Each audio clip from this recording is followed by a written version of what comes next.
And now, the Rink Rap Podcast from Forever Blueshirts, talking all things New York Rangers hockey.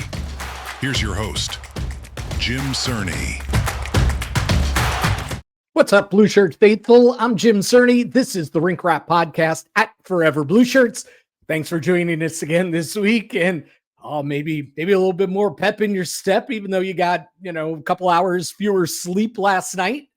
Staying up, watching the Rangers, watching the Rangers hockey game out on the West Coast, knocking off the Vancouver Canucks, shutting them out 2-0. Get a little pep in your step today, even though you're probably a little tired, maybe a little bleary-eyed, staying up a little late, maybe celebrate with a little late-night cocktail or something. Whatever it takes, right? Yeah, there's reason to be reasonably happy if you're a New York Rangers fan after they end their skid, the 3-game skid, including the 2 atrocious losses to the Calgary Flames and the San Jose Sharks. They kind of get back to doing what they were doing so well at the beginning of the regular season. Mike Sullivan's first month as head coach of the New York Rangers, what they were doing so well, that commitment to playing a structured team defensive style in 5-man units and just really shutting things down in their own end and playing a north-south game, keeping it simple, kind of gritty, create your opportunities, and, play it tight checking close game. That's what they were doing early in the season until it got away from them in the last week or so. Those games against Minnesota, San Jose, and Calgary. Rangers got back to what they were good at the beginning of the season. And as such, they come away with 2 points in the standings. They stop the bleeding for a little bit. Hopefully it's for more than one night, for one game. But they did stop the bleeding, and there were things to feel good about, and we will get into all of that. We'll get into JT Miller's return to Vancouver. We'll get into JT Miller and a few takes that I have on him in his first month as captain of the New York Rangers and kind of his journey to get there. Thought Molly Walker wrote a great piece in the New York Post this past week leading up to his return to Vancouver, first time since the trade last January 31st. I thought she did a really nice job, and getting him to open up as much as JT will open up to talk about his time in Vancouver and, the growing up process. And that's a word, growing up, that phrase, something that Coach Mike Sullivan used when he was talking post-game about JT Miller after the game on Tuesday night. So, we'll get to all that. The good, certainly, and there was plenty of good for the New York Rangers. There's still things to be concerned about, and we're going to get to that as well. In fact, we'll kind of do our middle segment on the podcast today, talking about things that should concern you, but how much should they concern you, right? How big a concern are they? And I wrote an article about that on Tuesday, but we'll elaborate more on the podcast in the second segment here on the show today. And we'll also preview the rest of this road trip. That'll come up in the final segment. Got Connor McDavid waiting for you Thursday in Edmonton. Remember, you shut him down pretty well in the first go round at Madison Square Garden earlier this month.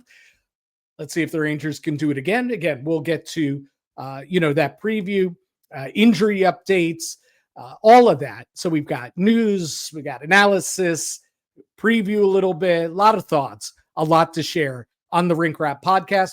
First of all, thanks for tuning in, as you always do.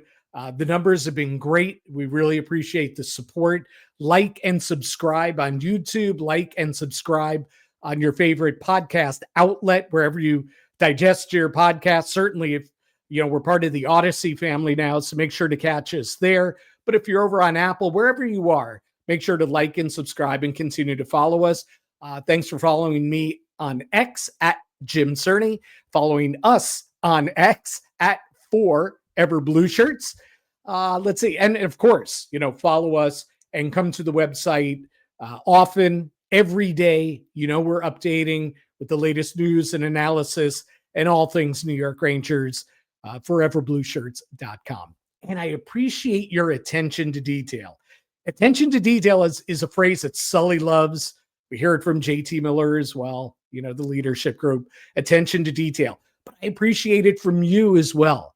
The viewers, the listeners, the readers, that follow along, our followers here, because this is the attention to detail I didn't know I would get from you all out there. So last week, Johnny Lazarus was our guest.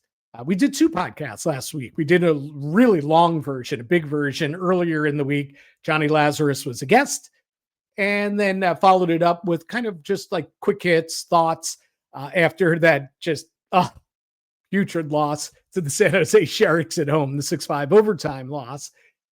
And so somebody messaged me, said, "Hey, Jim, you always got the guitar in the background, in your office where you do this podcast. And, it's right there. It's over my shoulder. You see it. Nice, cool color here. Maybe I can dip down. That's a beauty, right? Looking good there." And I swear it's not just a prop, right? Somebody's like, "Oh, yeah, Cerny's trying to look cool. He's got the guitar back there." No, I really do play. I'm not saying I play great. I love music. And you can message me on X anytime you want. Like, I love music. I love talking about music as much as I love talking about hockey. One, though, is a career and the other one's a hobby. So music is my hobby. And so that's one of my guitars there. However, an eagle eye follower on the podcast. So obviously not somebody that was just listening to the audio. And I shouldn't say just, because we love everybody that digests this podcast, no matter how you do it, whether it's just audio only, as we talked about Odyssey or Apple, wherever you get it. But this follower obviously was tuned in on YouTube at the Forever Blueshirts. You can find all our Rink Rap podcasts at Forever Blueshirts YouTube page. So obviously he was watching because Eagle Eye, he says to me, or, he messages me, "Had a different guitar there, Cerny."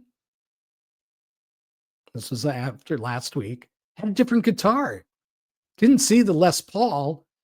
You had a Fender there." Eagle Eye, guy knows his music. "You had the Fender there." And he's right. I didn't even think about it. This one, let's see which way to push. That way. That one, it was downstairs. I had been playing it and downstairs in the house, and that one was plugged in an amp downstairs. And the other one was in that position, the Fender, as he rightfully noticed. So in any case, I love that attention to detail. Thank you for that. Sully loves attention to detail, loves talking about attention to detail, and he really loved it when he was talking post-game about the Rangers' performance in the 2-0 win in Vancouver on Tuesday night. He said that was one of the keys to victory. Attention to detail. It's what they did really well earlier in the season, and they did it again Tuesday night. They got back to that because, boy, it had gone off the rails. It was starting to slide off the rails in that game against Minnesota at the Garden, the 3-1 loss last week. It really skidded off the rails in the 6-5 overtime loss that I referenced against San Jose at the Garden. And then it bottomed out. And we wrote a story about this, on the website. It bottomed out. We asked the question, is it bottoming out? The 5-1 loss to the Calgary Flames, which was eerily reminiscent of all that took place last season. The defensive collapses, the defensive no-shows, the brain dead play, not picking up your man, losing, missed assignments, all of it. Lack of attention to detail. That's really what lowlighted that loss against Calgary. The Rangers got back to it on Tuesday night. There was much more commitment to playing a simple defensive game, structured defensive game. It's not easy to do. So simple maybe is not the right word, but when you do it well, it looks simple. I know it takes a lot of work and it takes commitment. And that is my biggest issue with this group of Rangers. Are they committed on a nightly basis to playing that style of hockey? Because that can be a winning style for them. Because if they tighten it up defensively and they limit not only the first chances, but they limit second chances, because Igor and Quickie, they're not going to control every rebound and not allow a second chance. But when they do, you're going to be structurally sound to be in the right spot to clean up the mess. And the Rangers were quite often early in the season. They were Tuesday night against Vancouver. But they were limiting right off the bat. I mean, they really were shutting down Vancouver. Vancouver, those first 40 minutes, the Canucks were hardly getting a sniff. I mean, they got some looks, but really they were not getting a lot of grade A looks. And you look at the high danger chances, they were so minimal over the course of the game for the Canucks. And it picked up in the third period. They were a desperate team. They were only down 1-0. So they got their chances in the third period. The Rangers weren't scrambling around. There wasn't the Keystone Cops defense that we saw so much of last year. Losing your man, one mistake became 3 mistakes, became 4 mistakes in the same sequence, and goalie has to stand on his head to bail you out. No, we didn't see that on Tuesday night, even when Vancouver pressed. But they were really good, the Rangers were, the first 40 minutes. And again, attention to detail. But when they're good defensively, when the Rangers are good defensively, they have enough skill to transition the other way and head off the other way to create offensively as well. North-south with speed, get the puck in, win puck battles. When it really seems to feed. And JT talked a little bit about this after the game. When the Rangers are structured and good defensively, they feed off that, and it becomes a 200-foot commitment. And they get into that north-south game, and they swiftly get into the offensive zone, and they play with confidence and create scoring chances. Now, the big issue, and this was at the beginning of the season, and guess what? It still is, even when they played a good, a solid game, solid two-way game on Tuesday night, is they're not finishing their chances. But boy, they're getting a lot of great looks. A lot of good looks. A lot of great looks. 5-on-5, power play. They're getting their looks. They just don't cash them in. Do you realize they played 11 games this season? They're 4-5-2 overall. 5 of the 11 games have seen a shutout. It's a crazy statistic, right? 5 out of the 11 games they've played, there's been a shutout. 3 of their 5 losses were by shutout. They were shut out. 2 of their 4 victories were shutout W's. Igor got one earlier in the season in Buffalo, and then Jonathan Quick got one on Tuesday night. 5 of the 11 games shutout. Now, that kind of ratio, it's almost 50% of the games you play. That ratio is going to thin over the course of a season. But it's worth noting, the Rangers really have to, they need to start scoring goals, right? More consistently, cash in on the opportunities that they're creating. That's one takeaway, an obvious takeaway. But the other one is that they need to grow comfortable playing this type of hockey. Close games, trying to limit the other teams, play, much more commitment to defensively. And JT said it after the game. This is kind of becoming our identity.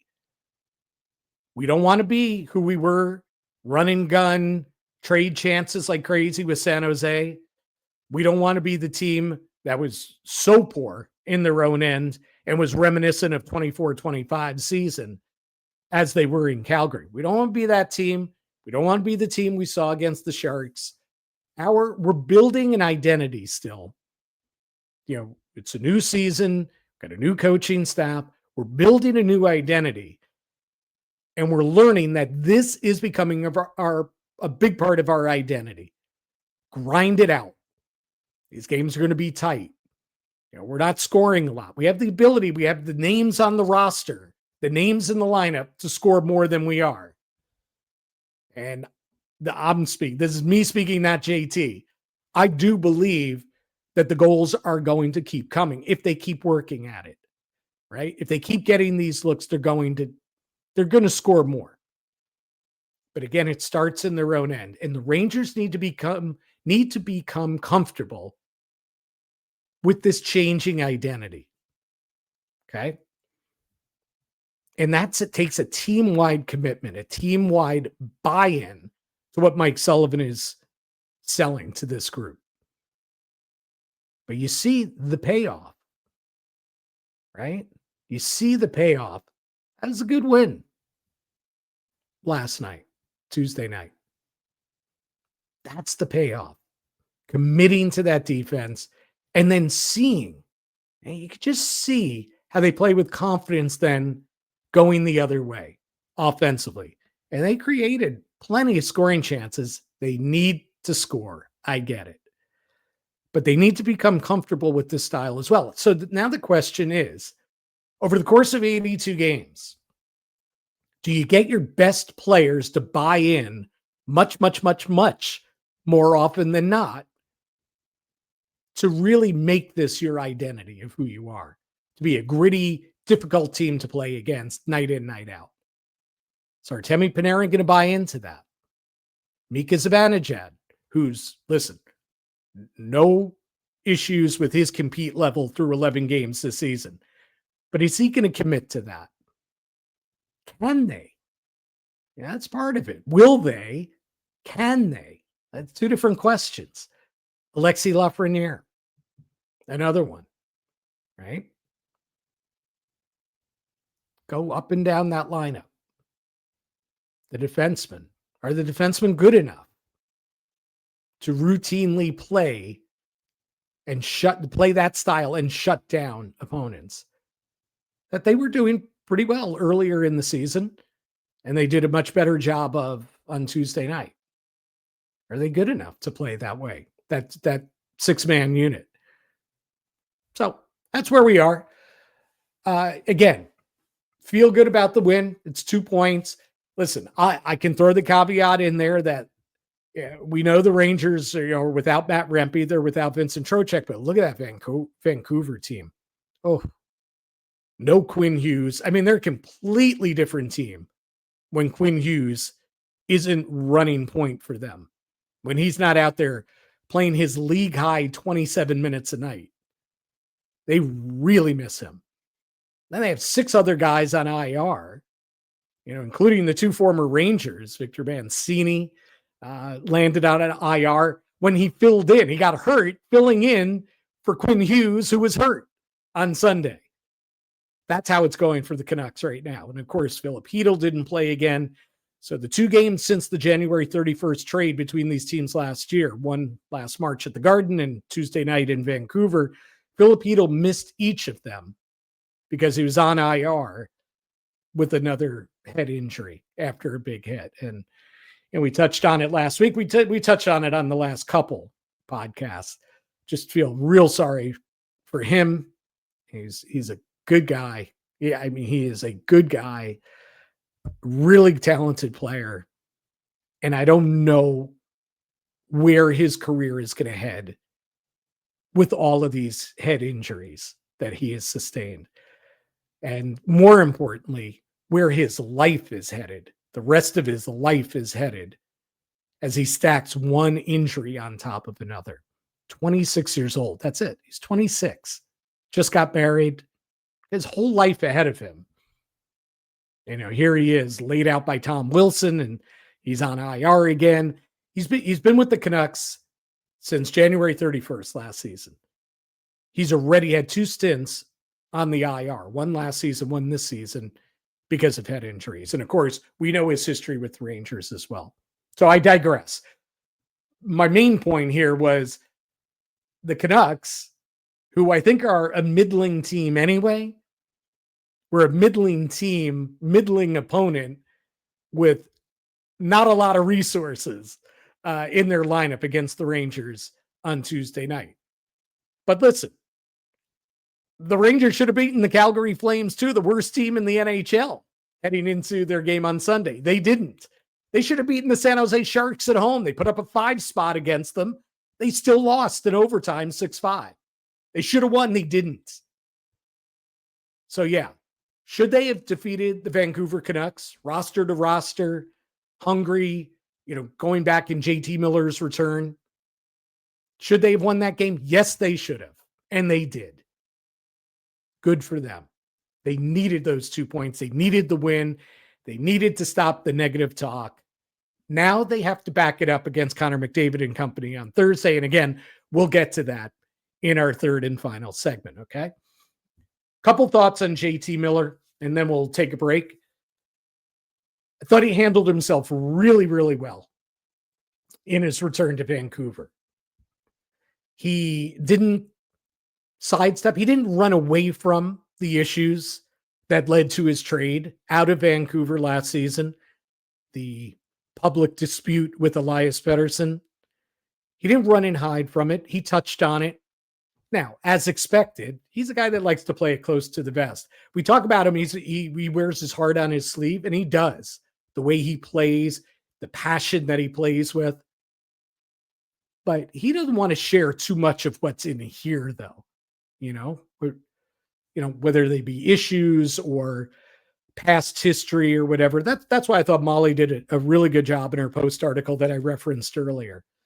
It's tough to get JT to open up. And as he matures, maybe he does so more. He's more reflective. But he doesn't really like to go into that stuff. So to his credit, he did touch on, the end of his tenure in Vancouver. And he did acknowledge how he grew up with the Canucks. He became a star in this league with the Vancouver Canucks, right? He was an enigma his first go round with the Rangers.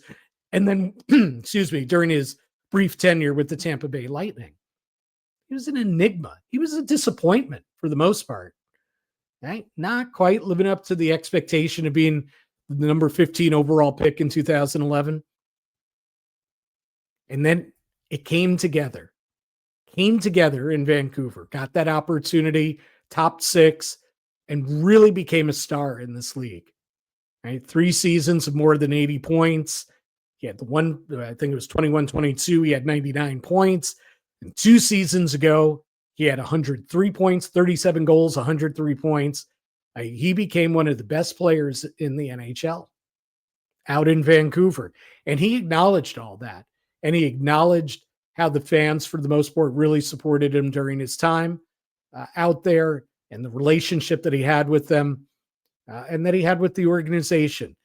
And so I thought he handled himself really, really well with all that, but he never lost sight of what was most important. And what was most important was not JT Miller, basking in the standing ovation he got and the video on the scoreboard that he got at Rogers Arena. And it wasn't about that. It wasn't about him sticking it to the Canucks and scoring 2 goals and getting into a fight and kind of maybe getting away. Listen, I'm stopping myself there. That stuff would have been cool. It would have been good. Mike Sullivan and company would have been happy had JT scored a couple goals. So I'm not taking away from the importance of him producing, because he's got 6 points in 11 games, 2 goals in 11 games. Rangers need more production from JT Miller. But he never lost sight of what was most important, which was finding the way, leading his team, setting the example for how to play and how to go out and get 2 points on a night that the Rangers really needed it. They needed those 2 points badly. JT never lost sight of it. He never got lost in his emotions, in the moment. He was able to kind of put the blinders on, focus, go out there, work his ass off, lead by example, defend, play the 200-foot game. And as Mike Sullivan said post-game, and I wrote a column about this today, JT Miller has grown up. And that's really what was a big part of what happened during his 6 seasons in Vancouver. He grew up, got married, kids, learned from past mistakes in New York and Tampa. He matured, became a man, grew up. Sully's right on the mark. He's grown up. And he plays a mature game, and he's a mature leader. And good on him. I'll be honest. I was there the day JT was drafted. It was in Minnesota. JT, first round pick. And he and I, right from day one, always got along really, really well. I was working for the Rangers then, ran their website. I was their in-house beat reporter. So I got to know the guys really well. Traveled with them, obviously. Was with them on a daily basis. JT and I always got along well. But I always wondered, wow, when's it going to click for this kid? All right. At first you say, he's a teenager, cocky kid. He's got to learn how to play in the NHL, produce in the NHL, consistent effort in the NHL, not go off the rails. And JT had a tendency to do that early on. But then he was 20 and 21, and he played a little bit for Torts. Then it was AV. And, AV is known as a player's coach, but there's plenty of tough love from Alain Vigneault and Glenn Sather, who was the GM at the time, for JT Miller. He rode the shuttle back and forth to Hartford quite a bit. Tough love, a lot of tough love early in his career. And again, I really liked the guy, but I just saw him struggling to make it as an NHL player. And then he became a regular near the end of his time in New York. And certainly he was a regular in Tampa Bay. He's just scratching the surface still of who he could be. And that came together for him during his tenure in Vancouver. And of course, now, he's 32 years old and he's the captain of the New York Rangers. And he's a different guy. He's at a different stage of his life and career. Confidence level wise, maturity, all of it. Now that he's back in New York, this run through. And I think the way he handled the return to Vancouver really just emphasized that even more, how far he's come, since the guy I knew back in that first tenure with the New York Rangers. And I'm happy for him, and I was happy for him Tuesday night. He deserved that video and the ovation. He got his boos too. The fans got on him when he was touching the puck and he was the opponent wearing the opposing sweater. That's cool. That's hockey. Come on, Ranger fans in reverse, they do it too. They probably booed JT. I don't even remember when he came back with Tampa or whatever. But good on him. He stayed focused and led the way. He set the example. That's what Sully said, that he loves about JT Miller's leadership style more than the words, answering the same questions post-game from people in the media, us in the media, right? That's part of the job as captain, but he leads by example. Rangers needed to play a really good defensive game, needed to be committed, structured in how they played, in the decisions that they made, needed to play a 200-foot game. And JT Miller did that. He led by example. The Rangers followed. Now, listen, part of that could be that they also learned their lessons. You hope they did against Calgary and San Jose, and to a lesser extent, Minnesota. But JT led the way. I was impressed. Curious to see if fans think that, maybe I'm blowing this out of proportion. I don't think I am.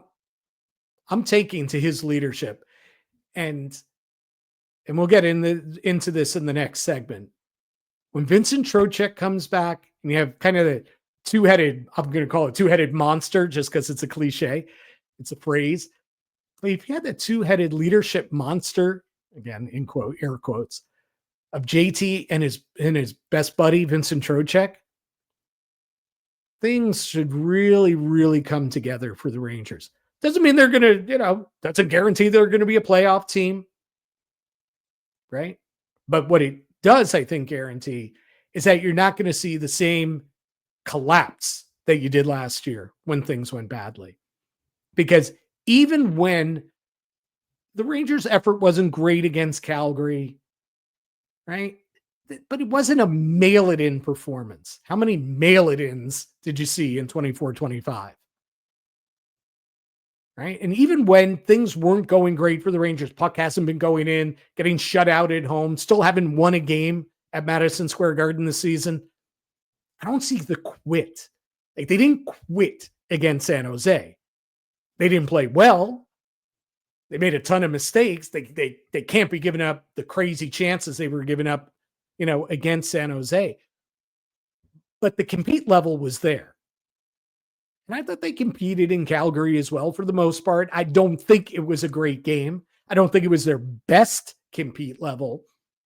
But you didn't see the drooping shoulders and the terrible body language you saw from some of your best players last season. You didn't see that. And that I hang my hat on moving forward with this team. Again, will they make the playoffs? I don't know. We'll see. I think they'll be in the conversation. But I don't think you're going to see the complete collapse that you saw over 2 months with the Rangers last year. I don't see this team doing that. Even though you have a lot, you could have similar on-ice issues if they don't commit defensively. They don't buy in if things start to go south. But I don't see the quit this year that I saw last year. We'll see. We could have a whole different conversation next week or in 2 weeks or in a month. As of today, that's what I hang my hat on. So we'll take a quick break right here. And when we return, we'll get into the Rangers injury news, a little bit more about Vincent Trocheck, and of course, Matt Rempe as well. A couple other thoughts on JT Miller. And all that is up ahead. Thanks for tuning in to the Rink Wrap Podcast. Back here on the Rink Wrap Podcast at Forever Blueshirts, I am Jim Cerny. Thanks for tuning in. Whether you're watching us on YouTube or listening on your favorite audio podcast outlet, whether it be Odyssey or Apple or whatever it might be, thanks for being here. Thanks for joining us, being a part of our Rangers community, the Blue Shirt faithful community that we build here. We build on social media at Jim Cerny, at Forever Blue Shirts, and of course at our website, foreverblueshirts.com. So, couple things, lineup things that deserve a mention or two here. Before Rangers took on Vancouver, Mike Sullivan decided to make the switch coming off that Calgary loss. Brendan Othman got only one game in the lineup after being recalled from Hartford after Matt Rempe's injury. Didn't play great. I didn't think he was terrible. Yes, he definitely wasn't great on that third Calgary goal. Like he lost himself. He lost his assignment.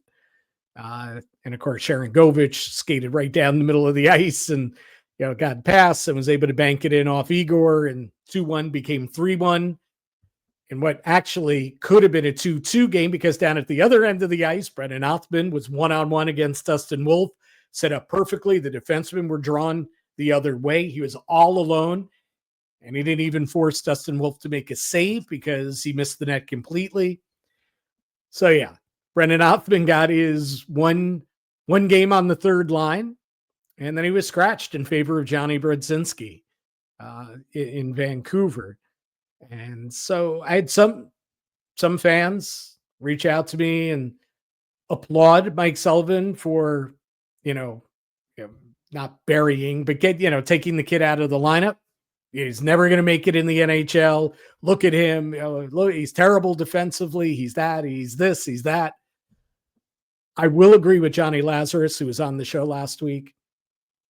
He really seems to lack confidence. And to me, that one-on-one with Dustin Wolf, and I know, listen, Wolf positionally was in a great spot. There wasn't a lot of net to shoot at. So, maybe Othman's trying to, pick top corner, trying to pick a sliver of the net that was open. And, he just ended up shooting it over the net and off the glass. Okay. I mean, I understand that. It's not easy. But force the goalie to make a save there. The Rangers were on a 3-on-2. So there were still a couple other Rangers that were, down deep in the offensive zone there. Noah Laba being one of them. So if Wolf makes the save and there's a rebound, gives an opportunity either to Othman or Laba, or I forgot who the third Ranger was that was in there at that time. But you don't get that second opportunity if you don't create the first opportunity by putting the puck on net. So yeah, you can just see he doesn't look like a guy that's playing with a lot of confidence. This isn't going to help him either. That he got his one opportunity and he's out of the lineup. But then I had other people get to me. There were the people that were angry that he was pulled out, and the other people that I mentioned at the beginning that were happy. Sully did the right thing. This kid is not going to make it. Why is he even here? Where's Brett Berard? He should get the opportunity. What about Gabe Perreault? It's a hot topic, Brennan Othman. And, you get the faction of fans that say, is this another fail by the Rangers development staff? Is this another misfire in drafting this kid? Right? It's all valid. It's all valid, just like it's been over the years discussing Capo Caco or discussing even Philip Hedl, Alexis Lafrenière, Keandre Miller, talking about these guys, Niels Lundqvist, and then the guys that totally, flamed out, Kravtsov and Anderson, those guys. So it's valid to get on the Rangers drafting, to get on their scouting department, the GMs, to get on the development staff. I get the argument. I made the argument last week that if Brennan Othman is up, play him. See what you got. Well, the leash was short, clearly, and Sully explained why. Okay? And it was all about defensive structure. He said, we've been talking with him ever since rookie camp about this, one-on-one conversations. It's not sinking in. We're not seeing results on the ice. So he pulled the plug. Johnny Brodzinski played his 9-10 minutes. It's fine. I think the coach would like to play Brennan Othman, but he feels like he can't. He hasn't said that. That's just a vibe I get. Because the other vibe is, I don't think he's a huge Johnny Brodzinski guy. Okay? Like, to him, he's like the last resort. Okay, 32-year-old guy, veteran. He's respected in the locker room. He's okay. He won't kill us if he's out there. Like, that's the vibe I get from Sully. He never said those words about Johnny Brodzinski, but it's the vibe I get. Anyway, let's see what they do Thursday when they play Edmonton with the lineup. There's probably not a reason to make a change just to make a change. The lines look good. Will Cuylle was back in the top 6, picked up an assist on Mika's goal. Mika, by the way, 3 goals last 5 games. Well, I've run him down a lot on this podcast, so give him some props. That's a big goal because, in essence, that was the only goal that was scored in the game until Sam Carrick's empty netter. So, anyway, Brodzinski played on the 4th line. That 3rd line kind of was put back together again. Parsonen and Radish on the wings. They were fine. Again, I don't know that they were great. Taylor Radish actually was generating quite a bit. His confidence seems to be up, right? The hot hand. The one thing that they did here that Sully did with his lineup, getting Parsonen off the 4th line. He only played the 1 game there. He was on the 4th line in Calgary. He got about 8 minutes or whatever. He's not a 4th line guy. Right? That's not his game. Adam Edstrom, Sam Carrick, Matt Rempe when he's healthy, even Othman there. for a Brett Berard, I know he's not on the roster right now. Those guys fit, the energy and, get in heavy on the forecheck. Parson to me is more a middle six guy if he's going to have success. And again, I don't think the coach has a ton of confidence in this guy either. I don't know where you stand. I would love to hear what you think out there about Parson, where his fit is. I wasn't thrilled about, quickly running out and signing him to a 2-year contract this past off season. He scored a couple goals. Talk about making the most of your limited ice time. He scored a couple goals. He's got an assist. But they just don't trust him a lot. Anyway, digressing. Othman, let's see if he's in there Thursday. I don't think he will be. The other change was that Urho Vakanainen drew back in. Matt Robertson had played 7 consecutive games and played really well. Not sure that there was such a noticeable dip. I mean, listen, hardly anybody, if anybody, outside of Noah Laba was any good in Calgary against the Flames. But Robertson kind of, listen, he's the guy with 9 NHL games of experience and played 7 in a row this season. He's the one that drew out. I guess that makes sense. Vakanainen gets back in there. You're probably splitting hairs on which guy you'd rather have in. What that did to the lineup was move Carson Soucy back into the top 4, pairing with Will Borgen, partnering with Borgen on the second pair. Soucy, since coming back from the injury, had been on the third pair. Robertson had been on the second pair, but here he bumped up with Robertson out. Vakanainen slid in next to Schneider.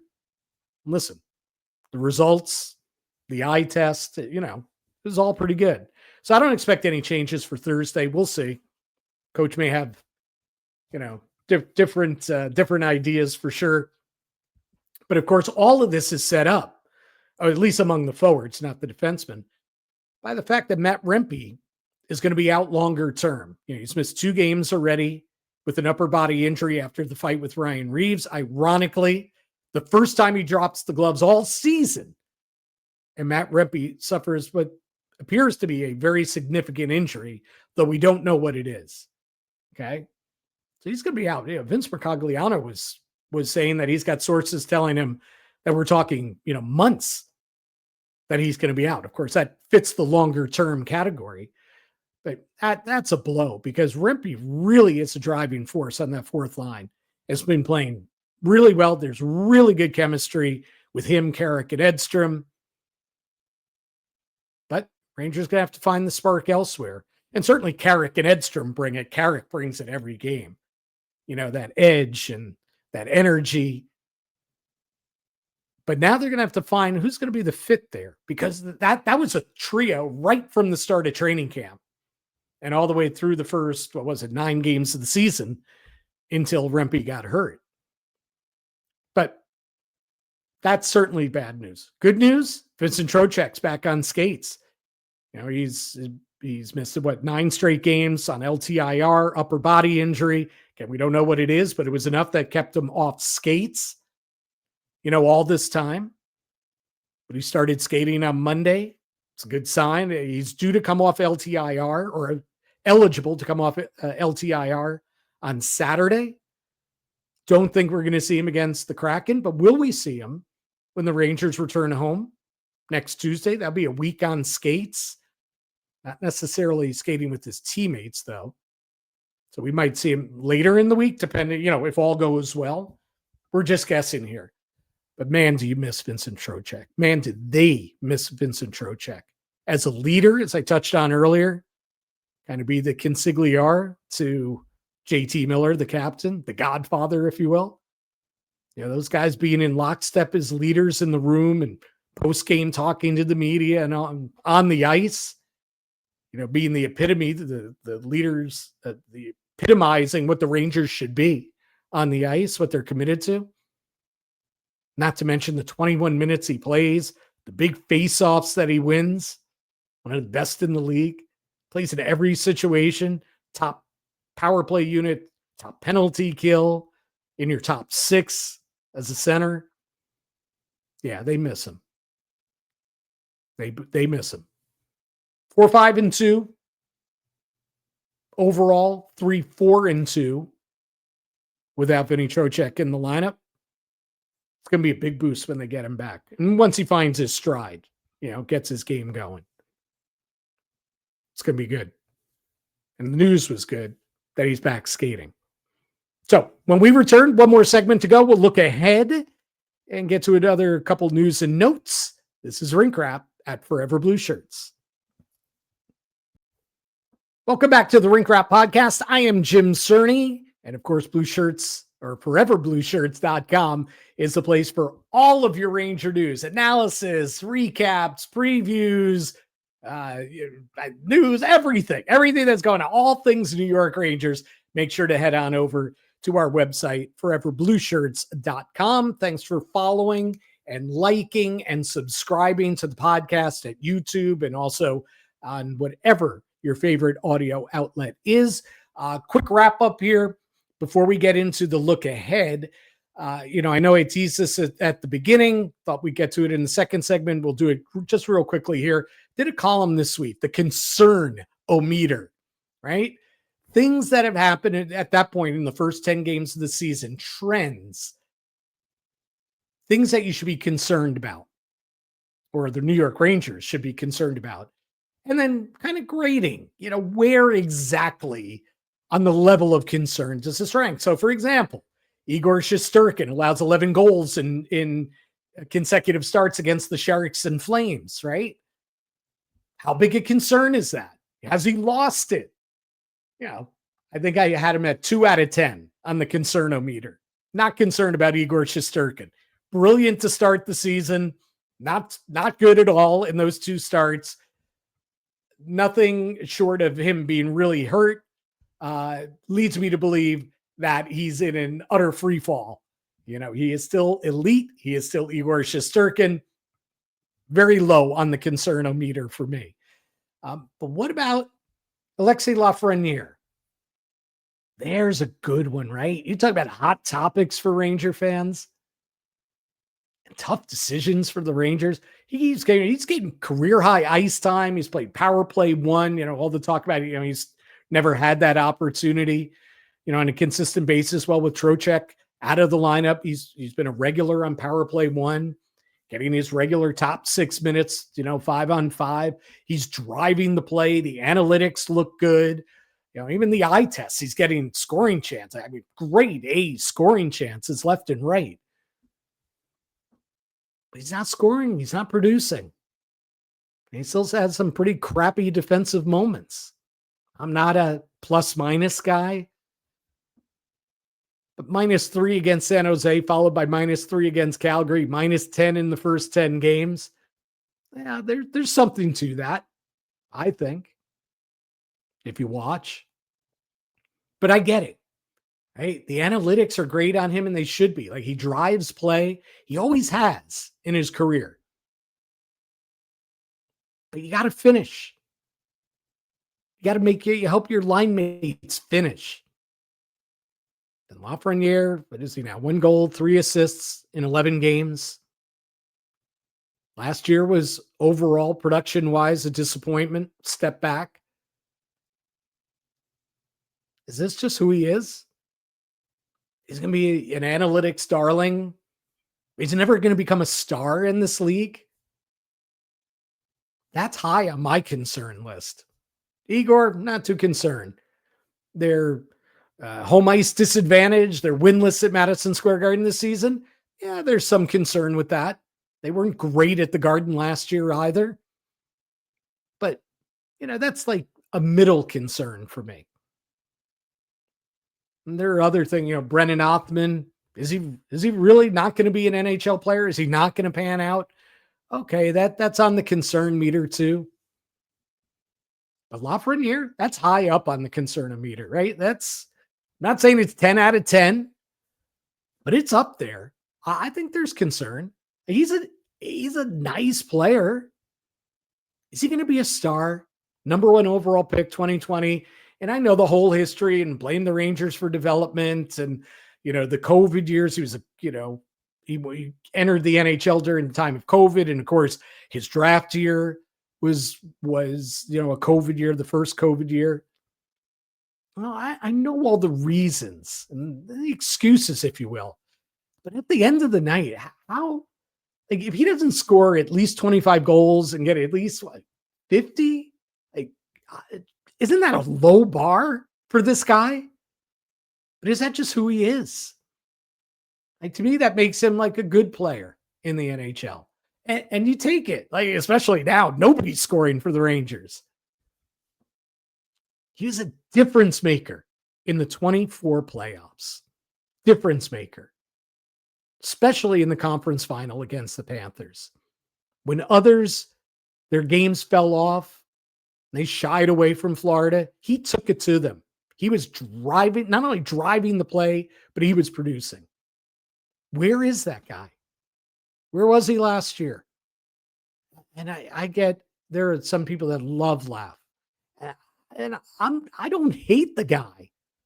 I just find him incredibly frustrating. And I'm not going to make excuses for him.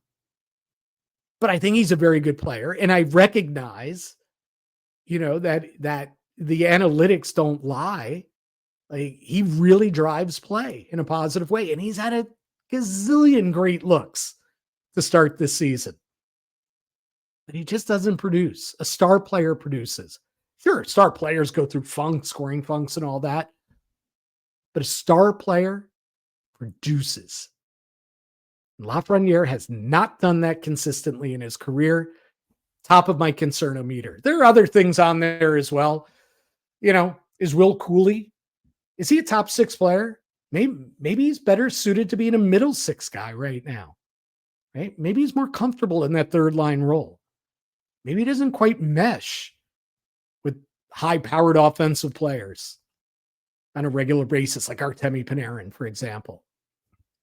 I mean, listen, Cuylle had himself pretty sweet assist on Mika's goal Tuesday night. And I'm not downgrading his talent level. But again, the eye test tells you something's a little off, with him, with this opportunity in the top 6. And listen, maybe when Vincent Trocheck comes back, Mika Zibanejad, if they return him to the wing, Cuylle comes down, plays on the third line.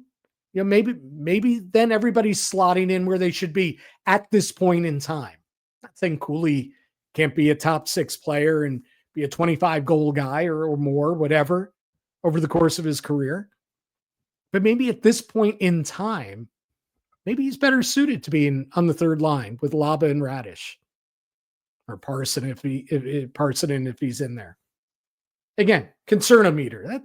That's not to the level of my concern about Laugh or some other things. My favorite one, though, and I bring this up to fans all the time.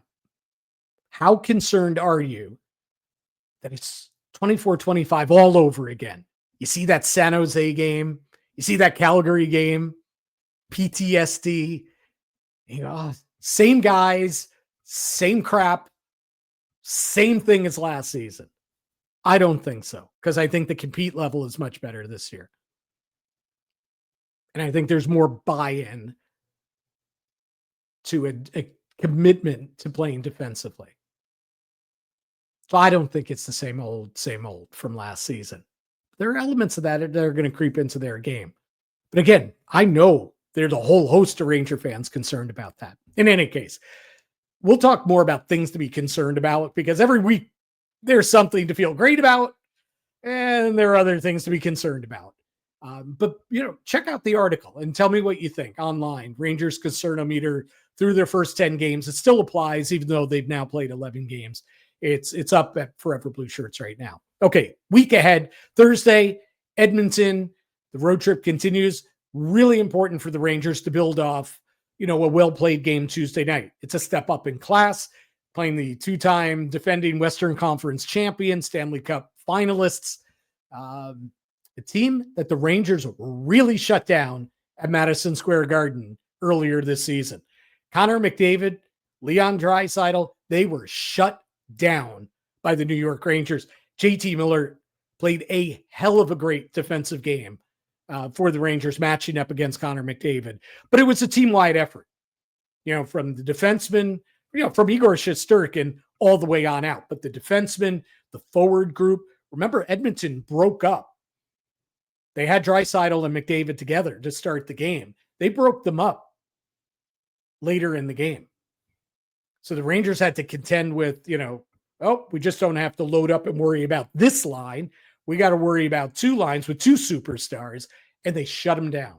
Now, they lost the game. They were shut out. Rangers couldn't score. They had a gazillion. I use that phrase again, a gazillion scoring chances. Great A's.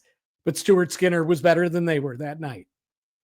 Do I expect a rerun of what we saw earlier in the season, Thursday night in Edmonton? I do not, on either side. Do I think Stuart Skinner, or it could be Tyler Pickard as well, whoever's in goal, do I expect that they're going to shut down the Rangers if the Rangers continue to have that many great looks? No, I do not believe that will happen again. Sully somewhere is knocking wood, right? Sully's, this guy is putting the whammy on us. He's knocking wood. But I don't think that's going to happen. But I also don't believe that the Rangers are going to completely neutralize McDavid and Draisaitl like they did in the first meeting this season. Because not only was it keeping them from scoring goals, neither one scored. McDavid did pick up an assist on an empty netter late in the game. But not only was it the score sheet, holding him off the score sheet, but there were, what grade A looks did McDavid or Draisaitl have in that game? Well, the chance of the Rangers completely shutting them down again Thursday, not likely. So Rangers going to have to score some goals, I think, in this one. We talked earlier about, 5 shutout games in their first 11 contests this season. I don't see a 0 getting put up Thursday night. So you got that, and then the road trip concludes in Seattle against the Kraken on Saturday night. Listen, 2-2 would be an acceptable trip. 3-1 would be a really good trip, especially because it would mean that the Rangers won the final 3 games of the trip. So that's jumping ahead. 2-2, good trip. 3-1, great trip. They've got the chance to be there. They also could finish 1-3. That certainly would be suboptimal. But the Rangers have been really good on the road, right? 4-1-1 away from the Garden. So let's see what they can do here in these games. I stated earlier, I don't think we'll see Trocheck in the game Saturday, even though he's eligible to come off LTIR. And then they return home next Tuesday. I know I'm jumping ahead here. They return to the Garden. They're still winless at the Garden, 0-4-1, and it's the Carolina Hurricanes. And part of you goes, that's the team that we got to get a win against to break our winless skid at Madison Square Garden on home ice. Well, these Carolina Hurricanes seem similar to the Vancouver Canucks. They're a better team than the Vancouver Canucks, but similar to the Canucks. Man, are the Hurricanes beat up. A lot of injuries, especially on their blue line. So keep an eye on this one. Could be a susceptible team that the Rangers face Tuesday night at the Garden. Anyway, that's your look ahead. We look back, we looked ahead, we got into all the JT Miller talk as well. Hope you enjoyed this edition of the Rink Wrap Podcast. Again, come like and subscribe and follow us on social media. And of course, head to the website foreverblueshirts.com. And we'll be back. You know what? Might be back later in this week. We'll see. There's a hot topic. I might come back Friday. If not, we'll see you early next week with more of the Rink Wrap Podcast. Cheers.